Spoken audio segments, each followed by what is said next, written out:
자, 여러분 안녕하세요. 네, 이번 시간은 2025년 공무원 국가직 공무원 시험 대비 세법 OX 백제 특강입니다. 41번에서 50번까지 문제를 풀도록 하겠습니다. 자, 41번에서 50번은 부가가치세법 문제고요. 자, 60번까지가 부가가치세법 문제라서 이번 시간과 다음 시간에 두 차례에 걸쳐서 부가가치세법 공부를 할 겁니다. 자, 부가가치세법에서 가장 많이 나오는 말문제 20개를 뽑아서 연습을 할 거고요. 1번 바로 들어가 보겠습니다. 자, 문제부터 읽어볼게요. 사업자 단위 과세를 적용받는 경우에는 부가가치세 신고납부 업무를 수행하는 자, 사업자 단위 적용 사업장, 이 주된 사무소를 얘기하는 거죠. 자, 본점 또는 지점으로 할 수 있다라고 되어 있는데 제가 괄호에 주사무소 포함, 분사무소 포함을 안 읽었어요. 여러분 그 세법에서 본점과 주사무소는 같다. 또 지점과 분사무소는 같다. 그래서 본점과 주사무소가 같이 있을 때는 그냥 묶어가지고 본점에 동그라미 치시고 본점이라고만 읽으시면 되고요. 지점과 분사무소가 같이 있다 그러면 뭐라고 읽으시면 돼요? 지점에 동그라미 치고 지점이라고 읽으시면 돼요. 왜냐하면 이 주사무소를 무슨 다른 일반적인 다른 사업장으로 생각을 하시는 순간 본문 해석이 잘못됩니다. 법인은 등기된 단체고요. 등기된 단체에서 본점이라고 부르는 거를 등기되지 않은 단체, 즉 국세기본법상의 용어로 얘기하자면 법인 아닌 단체는 주사무소라고 표현을 합니다. 결국 본점과 주사무소는 같은 거죠. 자, 그래서 이 문장을 다시 읽어보시면 사업자 단위 과세를 적용받는 경우에는 부가가치세 신고납부 업무를 수행하는 사업자 단위 적용 사업장을 본점 또는 지점으로 할 수 있다. 자, 일단 조금 이따 설명하기로 하고요. 여러분 생각해 보세요. 이 문장은 O예요, X예요? X죠. 왜 X입니까? 왜 X예요? 여러분 사업자 단위 과세 제도는 어떤 제도인가요?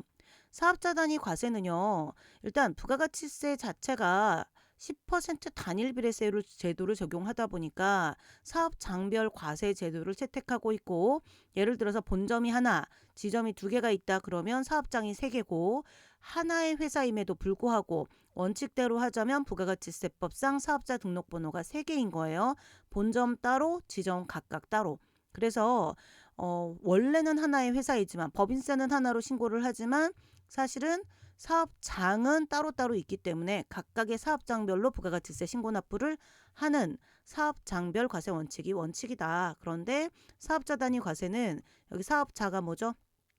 사업자는 회사 전체를 얘기합니다. 그래서 사업자 단위 과세를 신청해서 적법하게 신청해서 적용을 받고 있는 사업자는 사업자 단위로 모든 업무를 주된 사업장에서 총괄해야 되고요.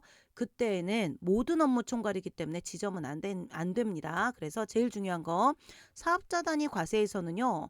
본점만 주된 사무소가 될 수 있고 지점은 안 된다. 지점은 선택할 수 없다. 이게 너무너무 중요하죠. 자, 그러면 이거랑 비교가 되는 게 또 있습니다. 주사업장 총괄납부에서는 주사업장 총괄납부 자체는 납부하고 환급만 주된 사업장에서 총괄하는 거기 때문에 주사업장 총괄납부 제도에서는 본점도 주된 사업장이 될 수 있고 지점도 주된 사업장이 될 수 있는데 사업자 단위 과세 제도는 모든 업무를 사업자 단위로 주된 사업장에서 한꺼번에 해야 되기 때문에 본점만 주된 사업장이 되는 거고 지점은 안 된다. 요거 되게 중요한 포인트니까 기억하시고요. 자, 공부한 김에 추가로 공부하시죠. 사업자 단위 과세나 총괄납부 사업자가 되고자 할 때는 어떻게 하셔야 돼요? 언제까지 신청하셔야 되죠? 자, 사업자 단위 과세로 사업자 등록을 신청을 하건 아니면 주사업장 총괄납부 신청을 하건 언제까지? 적용받고자 하는 과세기간 개시 20일 전까지. 다시 뭐라고요? 적용받고자 하는 과세기간 개시 20일 전까지 신청하셔야 됩니다. 자, 뭐 글자로 안 적혀 있는 것들도 조금씩 생각하시면서 복습을 하시는 게 좋겠고 또 특징이 뭐예요? 사업자 단위하고 주사업장 총괄납부 공통된 특징 두 가지. 포기기간 제한 없다. 또 승인 필요 없다. 그럼 승인은 필요 없으니까 신청기한을 잘 지키셔야죠. 다시 한번 갑니다. 언제까지 신청하셔야 돼요? 사업자 단위건 주사업장 총괄납부건 적용받고자 하는 과세기간 개시 20일 전. 되셨죠? 그거 기억해 놓으시면 되겠습니다. X 잘 맞추셨죠? 자, 잘하셨어요. 42번으로 갑니다. 문제 읽어볼게요. 사업자란 용어의 정의네요. 사업 목적이 영리인자로서 사업상 독립적으로 사업상에서 끊고 독립적으로 끊고 재화 용역을 공급하는 자를 말하며 국가 지방자치단체와 지방자치단체 조합을 포함한다.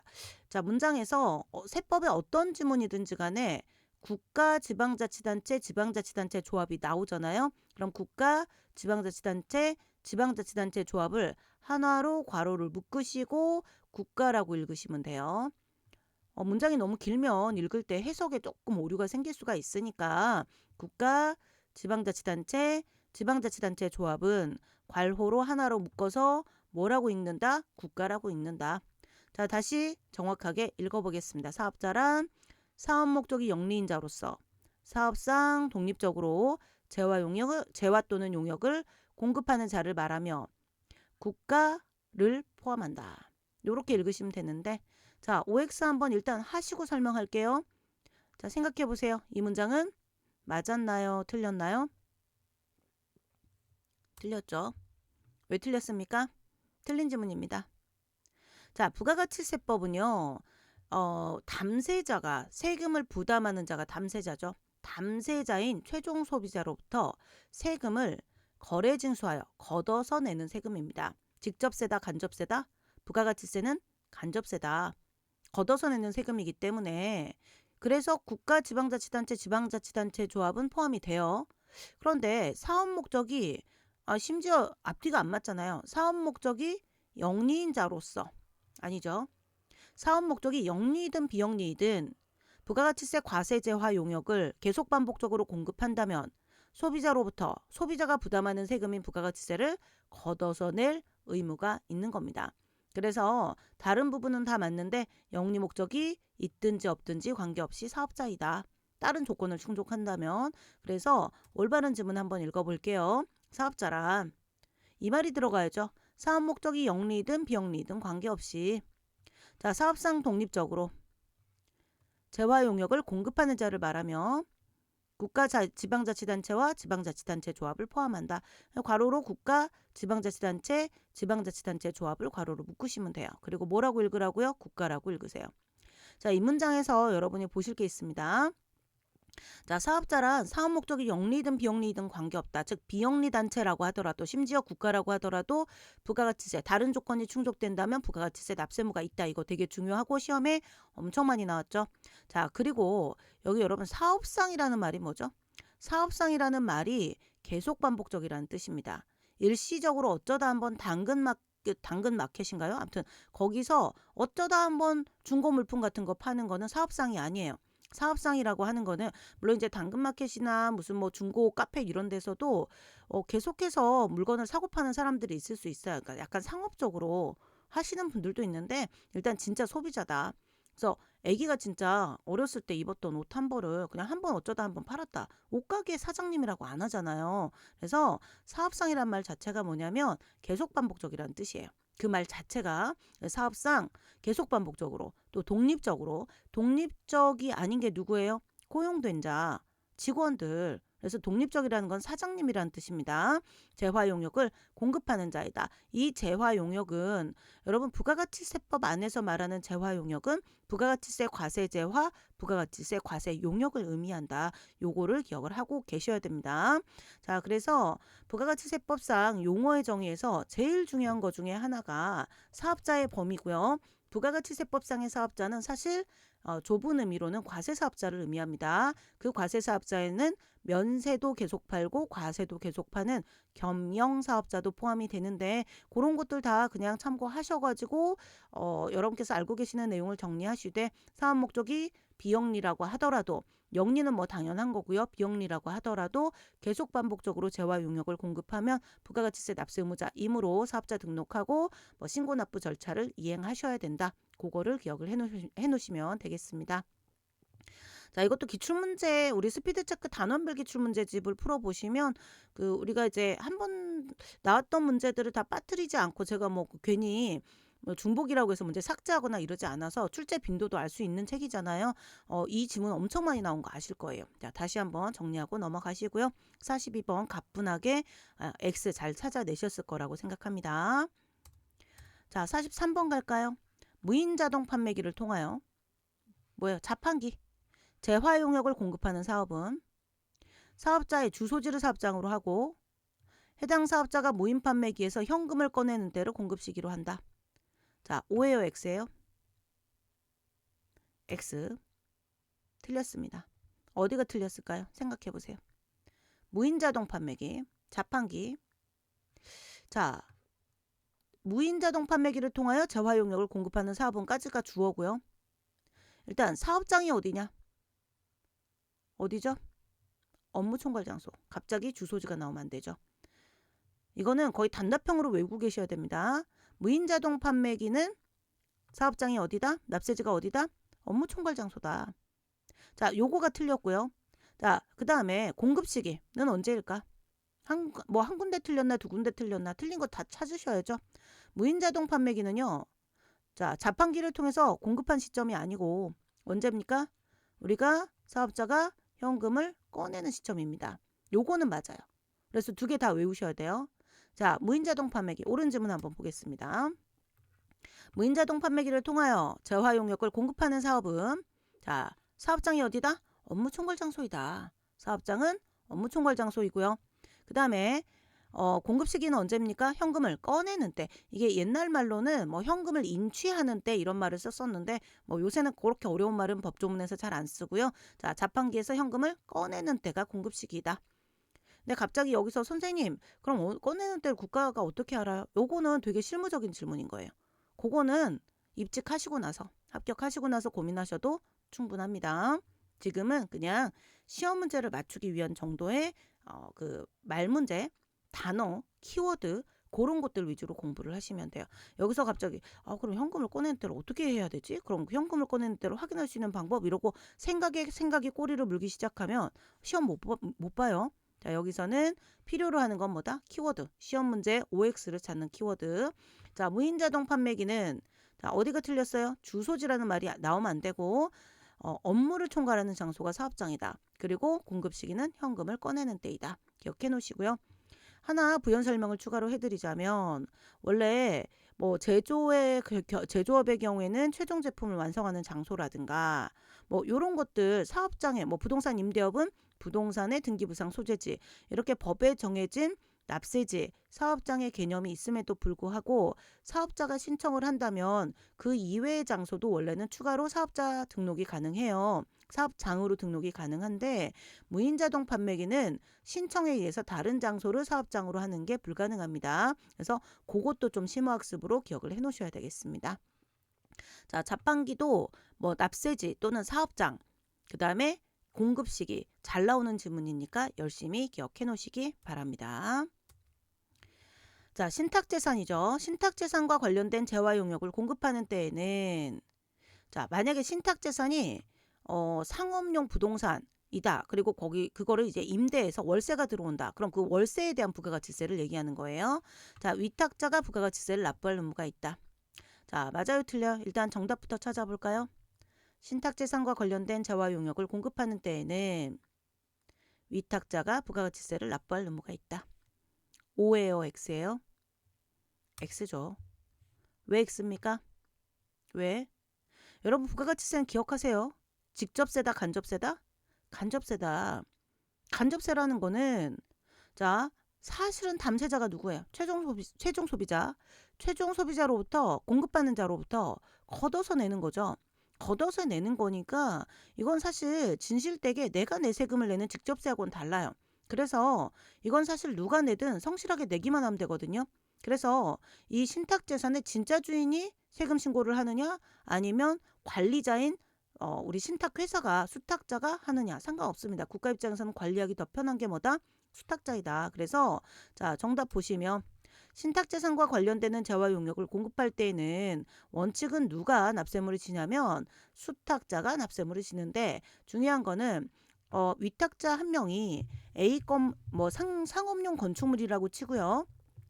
A 건축물과 B 건축물을 뭐 위탁자가 두 대가 아니고 두 채를 수탁자한테 맡겼다. 그러면 이거를 하나의 어떤 과세표준 신고서를 써야 되는가? 아니면 과세표준 신고서를 두 개를 써야 되는가? 뭐 과세표준 신고서가 두 개가 되려면 사업자 등록도 따로 해야 되겠죠? 이게요.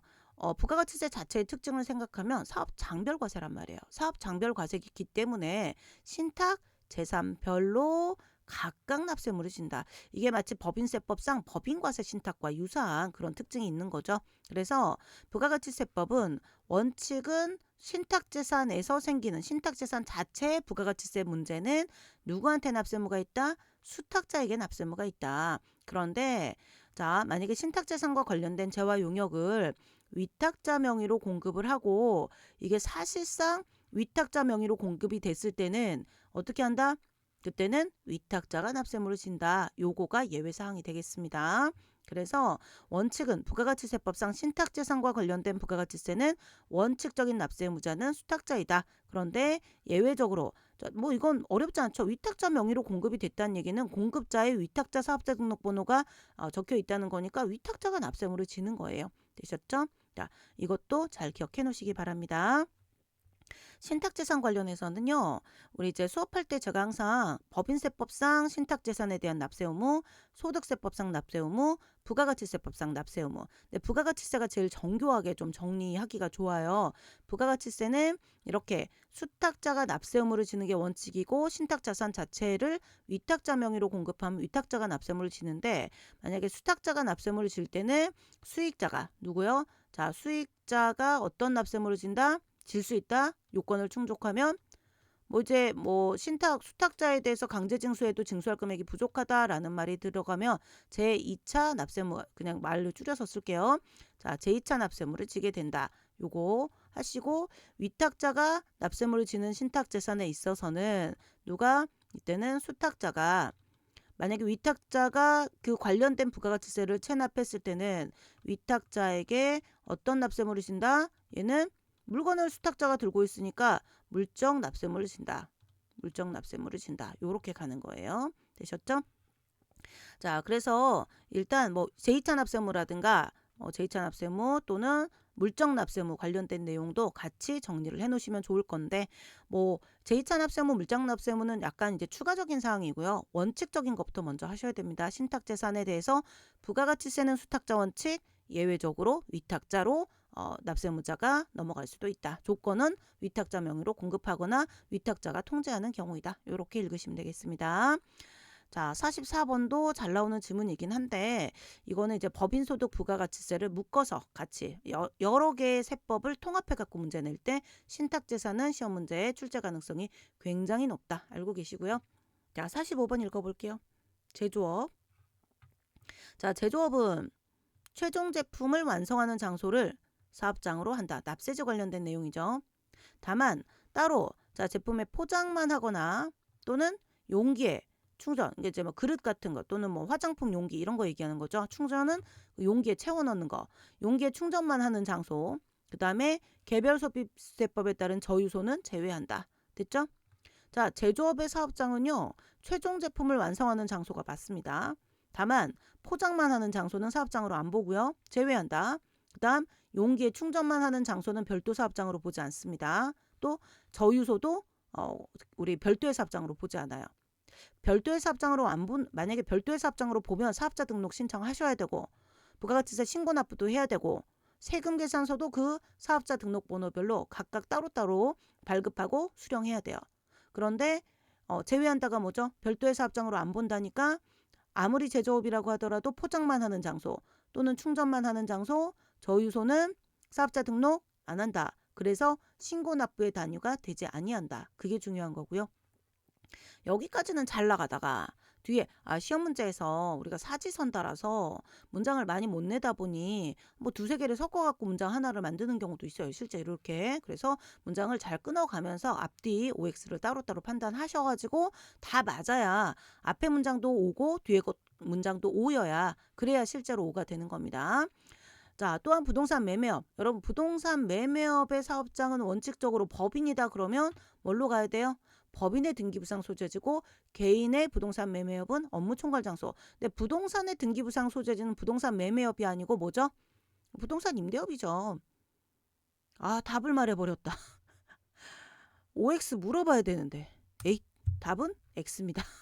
자, 여러분 생각할 시간 드려야 되는데 죄송합니다. 혼자 신나갖고 말해버렸네. 자, 다음부터 조심할게요. 자, 뭐예요? 자, 부동산 매매업, 부동산 임대업이 등기부상 소재지는 맞는데 부동산의 등기부상 소재지고요. 부동산 임대업이 부동산의 등기부상 소재지, 부동산 매매업은 법인의 등기부상 소재지. 근데 이제 개인이다 그러면 그때는 업무 총괄 장소이다 하시고 확인할게요. 자, 제조업은 맞아요. 위에도 최종 제품 완성하는 장소. 맞죠? 그러면 최종 제품 완성하는 장소는 반드시 사업자 등록하고 신고 납부 단위가 되어야 한다는 뜻입니다. 다만 제조업이라고 하더라도 포장만 하는 장소, 포장만이에요. 포장도 하는 게 아니고 포장만 하는 장소, 또 용기에 채워넣기만 하는 장소, 이미 만드는 과정은 끝났고요. 용기에 충전만 한다 그럼 그거는 별도 사업장으로 안 보는 거고요. 또 저유소, 이 세 가지는 자, 제조업에 있어서 별도 사업장이다 아니다? 아니다. 제외한다. 별도의 사업장으로 안 본다. 그런데 자, 여기까지는 맞고 부동산 매매업, 우리 이동하는 것, 부동산은 샀다 파니까 자꾸 바뀌는 것들, 또 건설, 지어서 팔고, 또 운수, 이건 지어서 파는 것도 있고, 그건 뭐 이제 신축 판매 이런 것들도 있고, 건설은 건물 A 지역에서 지어주고 B 지역 지어주고 이렇게 건설 용역, 또 운수업, 운수는 거의 뭐 바퀴가 굴러다니는 거죠. 그러니까 얘는 이동하는 애들, 세 개 세트는 뭐다? 해당 사업자가 법인이면 뭐의 등기부상? 법인의 등기부상 소재지. 자, 등기부상 소재지는 맞는데 법인의 등기부상 소재지로서 더 중요한 거 지점도 포함합니다. 왜? 사업 장별 과세니까 본점뿐만이 아니라 지점도 포함하셔야죠. 그쵸? 자, 그거를 사업장으로 하고요. 자, 보이지 않는 글씨지만 한번 상상해 볼까요? 만약에 부동산 매매업, 건설업, 운수업이다. 그런데 사업자가 개인이다. 그러면 뭐 이제 운수업인데 뭐 A 명의로 등록된 차량을 B 명의로 쓴다. 이런 거 안 들어갔을 때는 부동산 매매, 건설, 운수가 세트입니다. 똑같은 내용이고요. 사업자가 개인일 때는 뭘로 간다? 업무 총괄 장소로 간다. 부동산 임대업은요. 부동산 임대업이 부동산 등기부상 소재지고 부동산 임대업이 권리만 되어 있을 때는 업무 총괄 장소. 이거 이제 수업할 때마다 문제 풀면서 판서 해드렸던 거 기억해 놓으시면 돼요. 자, 그 판서를 한번 천천히 다시 기억을 되살리시고 곱씹어 보시기 바랍니다. 자, 46번 넘어가겠습니다. 자, 문제 읽어볼게요. 사업을 위하여 대가를 받지 아니하고, 자, 중요한 게 대가를 받지 않았어요. 그리고 다른 사업자에게 인도하거나 양도하는, 자, 키워드 대가를 받지 않는 견본품. 자, 그 다음에 네, 시험지에서 원래 대가를 받지 않는다라는 말이 정확하게 들어가야 제일 좋은 거긴 한데 아무 말 없이 대가를 받았다 안 받았다는 말이 없으면 시험 문제에서는 특별히 다른 언급이 없을 때 견본품은 대가를 안 받은 걸로 생각하고 문제를 푸시는 거고요. 자, 재난 어쩌고저쩌고 법에 적용을 받아. 자, 뭐예요? 특별재난 지역에 공급하는 물품, 자기적립 만리지, 외의 만리지 등으로만 전부 결제받고 공급하는 재화는 사업성 증여로 보지 아니한다. 자, 천천히 생각해 보시고 답부터 찾아볼까요? O예요, X예요? 만약에 O라고 생각하면 그냥 이제 이거 이 문장 틀린 데 없나? 다시 한번 검토하시고, X라고 생각하시면 어디가 틀렸다라고 생각하는지 그냥 감으로 제 생각에 그냥 대강 느낌이 그런 것 같아요 말고 정확하게 어디가 틀렸다라고 생각하는지를 손가락으로 짚어보세요. 또 눈으로 한번 쭉 이제 따라가면서 생각을 해보세요. 자, 답은 X입니다. 왜요? 어디가 틀렸어요? 자, 정답 보기 전에 여기가 틀렸죠. 어디요?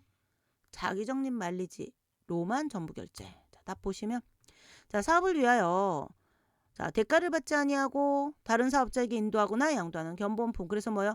그냥 키워드는 대가를 받지 않는 견본품은 자, 제일 밑에 사업상 증여로 보지 아니한다. 맞죠? 그리고 하나 더. 어쩌고저쩌고 법에 적용을 받아. 자, 이 법 이름은 신경 안 쓰셔도 돼요. 특별재난 지역에 공급하는 물품. 얘도 대가를 받지 않고 특별재난 지역에 공급했어요.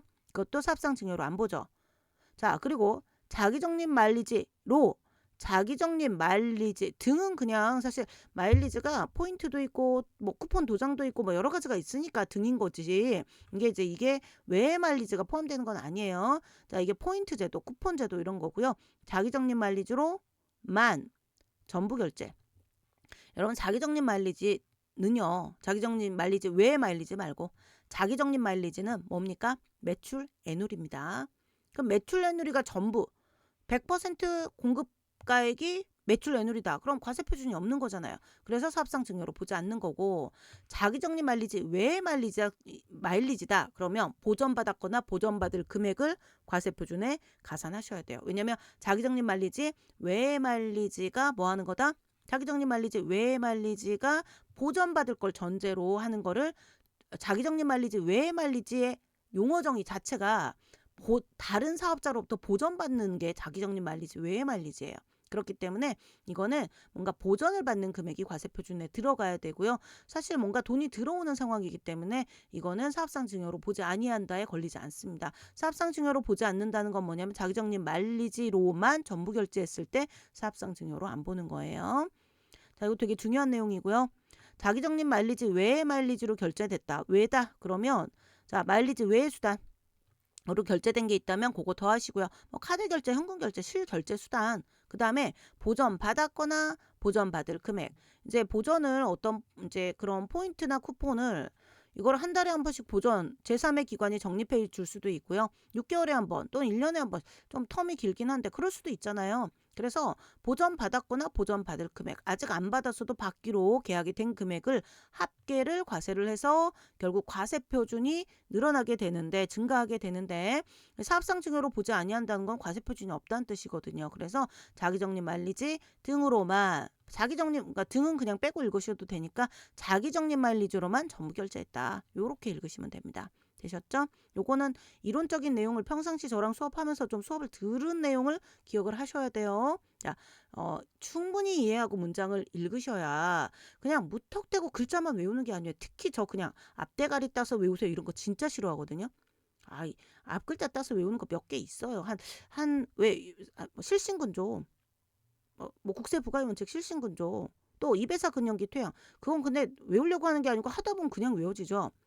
또 우리 저기 법인세법에서 지급이자 송금 채비건업 요런 거. 자, 그런 거는 저는 이제 앞글자 따서 외우는 게 지방세까지 포함하면 한 5개, 국세지방세 다 포함해서 한 5개 정도 되거든요. 걔는 뭐 그냥 뭐 외우기가 그렇게 이제 말이 좀 만들어지는 이배사 근연기 퇴양 이걸 뭐 앞글자 따서 외웠다 하기에는 좀 그렇긴 한데 그런 것까지를 포함해서 앞글자 그냥 이유 막론하고 앞글자 따서 막 이상한 말 만들어서 외우는 거는 우리 세법엔 좀 안 맞아요. 그렇게 공부하라고 하는 거는 공부 좀 잘못된 방법이에요. 그래서 일단 수험 목적상 시험을 잘 볼 수 있을 정도가 되면 기본기가 된 거고요. 실무에 가셔서는 이제 해석하는 방법을 정확하게 하셔야 되니까 용어라든가 이렇게 끊어 있는 방법 이런 거를 제대로 베이스를 깔고 가셔야 돼요. 시험 공부가 실무 공부가 되게끔 하는 공부는 솔직히 조문을 정확하게 분석하는 겁니다. 근데 분석만 한다고 되는 게 아니고 이 문장을 통으로 외우셔야 되니까 제가 사실은 반복 연습하시라고 이거를 좀 부끄럽지만 유튜브로 찍어서 여러분께 공유해드리고 있는 거잖아요. 틈 나는 대로 계속 들으셔야 돼요. 화면이 예쁘고 이건 우리 공부한 사람들이 화면이 예쁘고 사실 뭐 화면에 제 얼굴 안 나타나는 게 더 좋겠지만 무슨 다른 유튜버 뭐 그런 분들처럼 화면에 제 얼굴 그러니까 필요할 때는 할 거예요. 왜냐면 집중이 좀 덜 된다 싶으면 뭐 그렇게는 하겠지만 이렇게 OX 같은 거는 뭐 약간 뭐 자기적인 그런 편집 요런 거 안 하고 여러분께서 정말 공부하는 데 충실하게 하실 수 있도록 해드리고 있으니까 열심히 공부하시고 혹시 제 수업을 기본 수업을 들으신 분들이다 그럼 되게 좀 익숙하실 거예요. 이런 방법이. 근데 이렇게 세법 법조문을 끊어 읽는 거 처음 해봐요. 이런 분들 너무 많으시거든요. 제가 이거 끊죠. 끊는 거 눈으로 보시면서 연습하세요. 여러분도 연습하세요. 그리고 시험장에서 시험지 풀 때 자연스럽게 끊고 있어야 돼요. 영어 문장 끊을 때 하시듯이 그렇게 하시면 좋겠습니다. 갑자기 잔소리 죄송합니다. 자, 47번으로 넘어갈게요.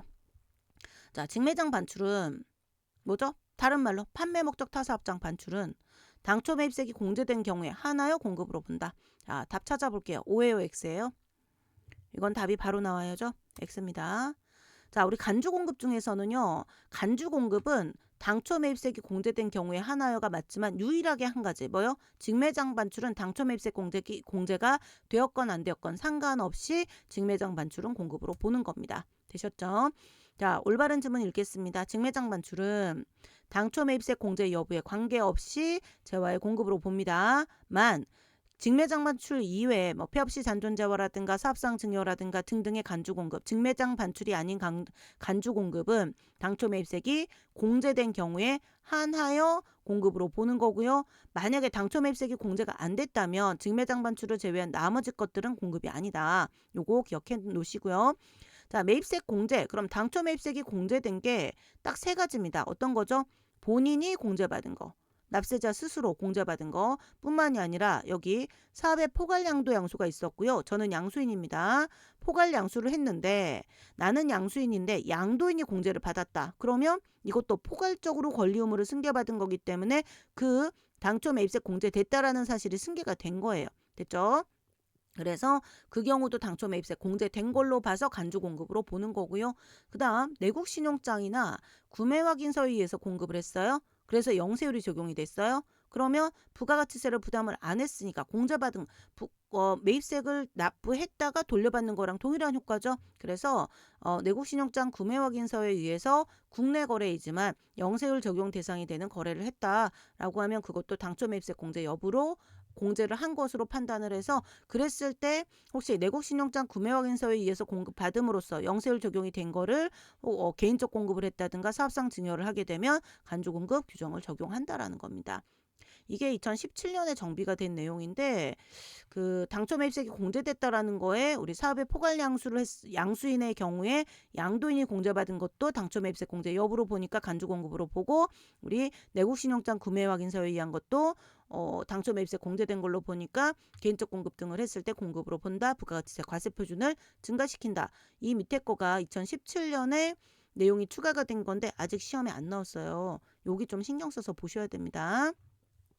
자, OX 자체는 이제 틀린 지문 찾는 건 어렵지 않으셨을 건데 부연 설명까지 해드린 거를 반드시 완벽하게 이해하고 정리하시고 이해가 안 간다. 그럼 갖고 계시는 기본서들 한 번씩 다시 이 파트를 뒤져보세요. 어느 파트에 있죠?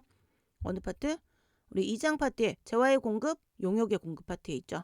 그래서 거기에 재화의 공급이 재화의 실질 공급, 간주 공급 중에 간주 공급 파트의 내용이 있을 겁니다. 자, 48번으로 갈게요. 사업자가 거래 상대방으로부터 인도받은 재화의 주요 자재 일부를 부담했어요. 그랬을 때 이거는 공급으로 보는데 재화의 공급이다, 용역의 공급으로 본다. 이 사업자는 지금 이런 말이 이게 실제로 나왔던 기출문제가 그냥 문제가 딸랑 이렇게 나온 적이 있어요. 그래서 앞에다 자세하게 적어 드릴까 하다가 어차피 해설을 하면서 제가 적어 드리는 거니까 기출문제처럼 유사하게 OX를 내봤거든요. 딱 보니까 뭐예요? 거래 상대방으로부터 인도받은 재화에 주요 자재의 일부를 전부 또는 일부를 부담했다 또는 전혀 부담하지 않았다라는 말이 나오는 거는 부가가치세법에 뭐밖에 없어요? 가공계약. 가공계약의 경우죠. 건설업은 주된 재화라고 하진 않습니다만 어찌됐건 특별히 다른 말이 없으면 건설로 보지 말고요. 지금 주요 자재 일부 전부 부담 해서 얘는 사실 가공계약으로 보셔야 돼요. 가공계약이다. 사업자가 거래 상대방으로부터 인도받은 재화의 주요 자재의 일부를 부담하는 경우에는 주요 자재의 전부뿐만이 아니라 일부를 부담하더라도 재화의 공급으로 보죠. 재화의 공급으로 봅니다. 그래서 답은 X. 또 답 말해버렸네. 보시면 사업자가 거래 상대방으로부터 인도받은 재화의 주요 자재를 전혀 부담하지 아니하고 전혀 부담하지 않았을 때 단순히 가공만 해주는 것이 용역의 공급이에요. 그때는 주요 자재의 전부 일부를 그때는 용역의 공급이고요. 주요 자재의 전부뿐만이 아니라 일부라도 부담을 한다. 그때는 재화의 공급으로 본다. 특별히 건설이라고 하면 건설은 묻지도 따지지도 말고 용역의 공급이죠. 근데 지금 건설이라고 하면 건설이란 말이 있어야 돼요. 건설이란 말은 없으면 일반적으로 가공계약으로 보셔야 됩니다. 되셨죠? 근데 이제 OX 하실 때 좀 고민되네요. 이거를 여러분 48번은 제가 해설할 땐 지금 이렇게 해드리고 있는데 혹시 이제 OX를 프린트를 나중에 드릴 때는요. 가공계약이라고 적어 드릴게요. 깔끔하게 세모 말고 여러분께서 뭐 혼란스러우면 안 되니까 딱 정확하게 OX가 딱 떨어져야 되니까 가공거래라고 해가지고 제가 프린트는 나중에 올려드리겠습니다. 프린트는 우리 네이버 카페 국세청 가자라고 치시면 그 국세청 다 이제 알고 타고 들어오신 분들이라고 생각은 하는데 혹시 가끔 누가 질문을 하셔서 말씀드리면 네이버 카페 국세청 가자로 들어가시면 거기에 이제 그 수업 자료 같은 거 제가 올려드리거든요. 근데 거기에다가 올려드릴 거니까 안타깝지만 제가 좀 약간 광고나 이런 거 좀 방지하려고 그다음에 약간 매크로로 가입되는 게 너무 많아요. 막 그 작업하시는 분들. 엄청 작업 많아요. 그런 그 가짜 작업들 되게 밴드도 많고 하거든요. 근데 그거 다 방지하려고 이중으로 약간 그 가입 승인 같은 걸 좀 걸어놨고 실명으로 가입 안 하시면 안 돼서 불편하실 수는 있는데 그냥 아니시면 이렇게 화면으로만 보셔도 돼요. 공부하실 때는. 근데 프린트가 굳이 필요하다 그러면 공부하시는 학생분일 거니까 그때는 조금 저에 대한 예의이기도 하고 같이 공부하시는 어차피 실명으로 서로 조심하자는 의미에서 실명으로 가입하시는 카페니까 한번 국세청 가자 카페 모르시는 분들 한번 들어가 보세요. 거기에 나중에 자료를 게시해 드릴 때는 가공 계약이라고 제가 고쳐가지고 게시해 드리겠습니다. 일단은 근데 이렇게 그냥 OX로 연습하실 때는 사실은 건설이란 말이 없으면 이런 문장은 그냥 가공 계약으로 보셔야 돼요. 시험 문제에서는. 그거는 참고하시고요. 자, 49번으로 가겠습니다. 사업자가 끊고 위탁 가공을 위하여 위탁 가공 원자재료 국외 수탁 가공 사업자에게 대가 없이 반출하는 거. 이고요. 자, 재화의 공급으로 괄호는 빼고 일단 읽을게요. 재화의 공급으로 보지 않는다. 여러분 위탁 가공이 뭐죠? 나는 위탁자이다. 나는 위탁자이다. 근데 수탁자한테 가공을 맡길 거다. 그거죠. 다시 나는 위탁자인데 수탁자한테 가공을 맡길 거다. 위탁 판매가 아니고 우리 회계에서 위탁 판매 하시잖아요. 위탁자가 수탁자한테 팔아달라고 하는 게 그래서 적송하는 게 위탁 판매죠. 위탁 가공은 뭐예요? 위탁 가공은 위탁자가 수탁자한테 가공해달라고 하는 거예요. 그럼 가공해달라고 뭐를? 원자재. 원자재 가공을 해달라고. 다만 그 가공업자인 수탁자가 어디에 있어요? 국외에 있어요. 국외. 여기. 자, 국외 수탁 가공 사업자. 어떻게 해요? 국외 수탁 가공 사업자한테 원자재를 보내야 가공해 줄 거 아니에요. 그래서 대가없이 반출이라는 건 이건 사고 파한 게 아니라는 거죠. 그때는 자율 공급으로 보지 않는다. 맞아요. 맞으면 자, 괄호를 이제 보셔야죠. 영세율이 적용되는 거 포함. 자, 이 부분이 관건인 것 같은데 자, 이게 맞는지 틀리는지 한번 생각해 보세요. 사업자가 위탁 가공을 위하여 원자재를 국외 수탁 가공 사업자에게 대가 없이 반출하는 것은 재활 공급으로 보지 않는다. 근데 반출할 때 영세율이 적용되는 거를 포함할 것인가 제외할 것인가. 답은 O예요 X예요? X. X죠. 왜요? 제외죠. 왜 제외인가? 여러분 영세율이 적용되는 거는요. 이미 이 수탁 가공 사업자가 완성해서 양도했다는 얘기예요. 그럼 이게 영세율이 적용되는 거 영세율이 적용됐다는 거는 세율이 적용되려면 여러분 과세 표준이 있어야 되고 과세 표준이 있으려면 과세가 된다는 뜻입니다. 그래서 지금 이게 어떤 의미냐면 영세율이 적용되는 거는 이미 과세 표준으로 잡았다는 뜻이기 때문에 과세 대상이라는 뜻이에요. 그러니까 우리 원자재를 괄호를 빼고 읽으면 원재료를 외국으로 보낸 거는 공급이 아닌데 그 국외 수탁 가공 사업자가 완성해서 양도하면 걔는 영세율 적용도 되고 공급으로 보는 거죠. 뭐 국가 간 이중과세 조정을 위해서 영세율 적용을 하긴 하지만 양도라는 말이 들어가면 영세율이 적용이 되는 거고 그래서 걔를 제외라고 하셔야 돼요. 포함 제외 되게 중요하죠. 그래서 제외한다라고 하시고요.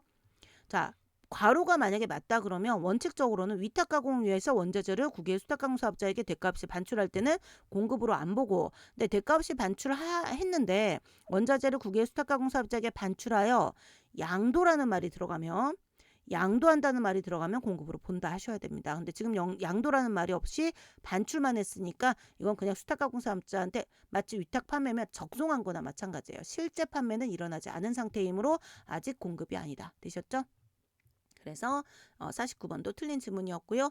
이것도 시험에 이거 자체가 답이 된 문제는 한 3개에서 4개 정도 돼요. 실제 기출 문제가 많이 나온 지문입니다. 완벽하게 이해하고 암기해 놓으시고요. 자, 50번 문제입니다. 재화의 할부 판매. 뭐 공급 시기 아니면 과세 표준이겠죠. 대가의 각 부분을 받기로 한 대로 공급시기. 맞아요, 틀려요? 자, O예요, X예요? 이건 진짜 정답 나와야 돼요. 뭐죠? X. 왜요? 자, 공급 시기에 따라 달라집니다. 여러분, 할부 판매하고 장기 할부 판매가 다른 거 아시죠? 할부 판매하고 장기 할부 판매. 여러분, 장기 할부 판매는 자, 우리가 장기 할부 판매는 여기다 해볼게요. 인도일에 언제부터? 다음 날부터. 인도일에 다음 날부터 글씨 쓰면서 얘기를 하다 보니 발음이 세네요. 다음 날부터. 언제까지? 마지막 최종 부불금, 잔금이라고 쓸게요. 잔금까지의 기간이 1년 이상인 거. 1년 이상인 거. 되셨죠? 1년 이상인 거. 자, 그래서 재화의 할부 판매의 경우에는 인도일을 공급 시기로 하고 재화의 장기 할부 판매의 경우에는 대가의 각 부분을 받기로 한 대로 공급 시기로 본다. 자, 장기 할부 판매는 인도일의 다음 날부터 카운트해서 최종 부불금 지급 기일까지의 기간이 1년 이상인 거예요. 그리고 대가를 분할하여 지급받는 약정이 맺어진 걸 장기 할부 판매라고 하고, 야, 대가를 분할해서 받는 것 중에 장기 할부 판매가 아닌 걸 할부 판매라고 합니다. 나중에 얘네들은 뭐랑 구분해야 되냐면 중간 지급 조건부하고 구분해야 되거든요. 그럼 중간 지급 조건부하고 할부 판매, 장기 할부 판매의 특징이 달라요. 뭐가 다르죠? 할부 판매는 인도가 먼저 일어난다, 나중에 일어난다. 자, 자동차를 현대자동차에서 한 대 뽑아온다, 차를 한 대 뽑는다 생각해 보세요. 물건부터 인도받습니까? 돈부터 완납합니까? 물건부터 갖고 오죠. 자, 현대자동차는 인도부터 먼저 한 거죠. 할부건 장기 할부건 시작이 뭐다? 인도다. 그래서 이걸 굳이 적은 거예요, 제가. 자, 인도로 시작한 애들이 할부예요. 근데 다만 최종 부불금 지급기일까지가 1년이 안 되면 할부 판매고 1년이 넘어가면 1년 이상이면, 그러니까 인도일의 다음 날부터 카운트해서 1년 이상이죠. 인도일까지 포함하면 1년 플러스 1일이 되는 거고요. 그래서 장기 할부 판매는 자, 1년 이상짜리, 그냥 할부 판매는 1년 미만짜리. 그래서 할부 판매는 공급 시기가 언제냐? 인도일. 따라서 그때는 과세 표준이 인도한 총가액이 되는 거고요. 세금 계산서 딱 한 번 발급하는 거예요. 인도일의 총액으로. 장기 할부 판매는 자, 대가의 각 부분을 조심하실 게 받은 때가 아닙니다. 받기로 한 때니까 계약서상의 날짜예요. 됐죠?